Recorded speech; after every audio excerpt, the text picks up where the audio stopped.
tänker inte säga det. Det är en hemlighet, för det här är saker som bara stannar hos mig och min väninna. Hon heter... Nej, det vill jag inte säga heller. Men jag har inte gjort så mycket idag. Jag vaknade typ så för länge idag.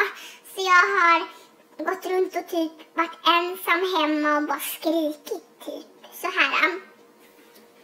Hallå! Typ. Hej.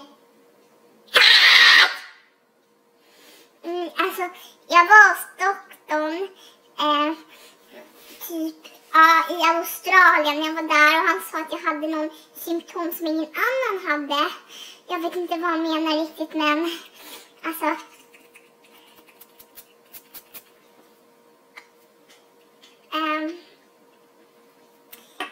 jag bara tog det som det kom liksom. Märker man någon större skillnad får man väl åka in till akuten. Det är väl inte värre än så. Och sen... jag vet inte, jag hade typ ett hår här.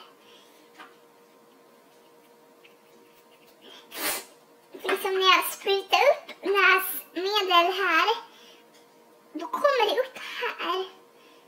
Sitter det ihop med hårsystemet? Jag vet inte. Sluta upp dig där nu! Ja, men guldfisken.